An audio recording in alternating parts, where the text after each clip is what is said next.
Welcome to our garden. I'm Anthony. I'm Iris, and today we're just going to give you a quick tour around to show you what we're growing. Iris, tell everybody why we started this garden. We started this garden, it's for two reasons. We homeschool the boys, and so we were doing science class, so we wanted to learn about plants.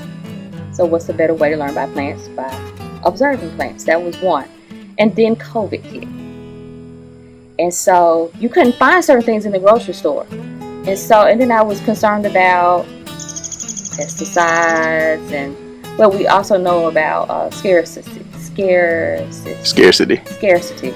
And so we decided to take matters into our own hands and start planting our own foods. And we just started with tomatoes and beans and squash, and before you know it, voila, so things, yes. So once I started learning about it, and I said I want to learn more about it, and we took the course with Mississippi Extension, Mississippi State, on Master Gardeners. So we are Master Gardeners, and so we take this stuff pretty serious.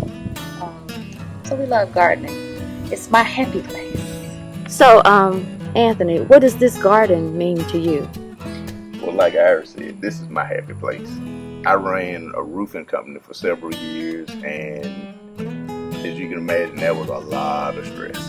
And so my garden is where I come every morning, kind of walk around, kind of even my temperament for the day out. And it's fun to get your hands dirty. Who doesn't think dirt under your fingernails is fun? As far as why we really got so big, in our backyard, is my wife says it was a science experiment. I think we started really growing it during COVID.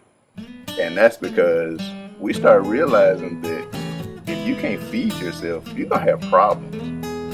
And most people are too afraid to start gardening. They say, well, I've got a gangrene thumb. I can't grow anything to save my life.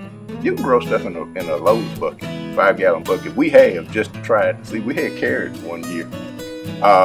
It didn't do great, but we got 4 or 5. We proved the concept that it could actually happen. And so the garden, like my wife will say, it started with, I just want to do a little piece of the yard. And it was these, I think it was maybe 5 beds. It stopped like right back here. The blackberries and all that stuff weren't there. And the first summer we spent, it was a lot of money. But it takes a lot to get started if you want to go on this scale. And so by the second year we added some more, and I got a habit with these beds. I really liked them a lot. And so every time she would turn around, I would tell her, hey, order 2 or 3 more beds. And before you knew it, half the backyard was taken up.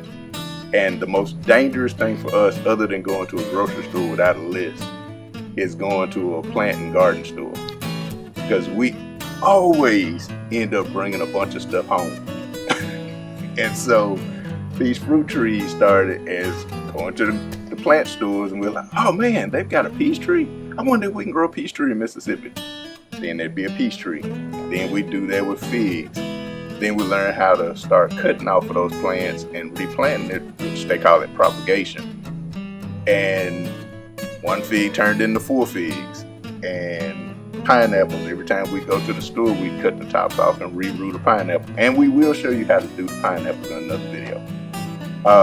And it just, for lack of a better word, it got out of control. But as you can see, this whole backyard, we eat very well off our backyard. And we live in a suburban neighborhood with an HOA just like everybody else. But we make it work.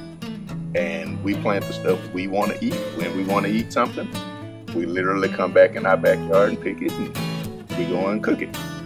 Thank you for joining us. And remember, you take care of the garden, and the garden takes care of you. See you guys next time.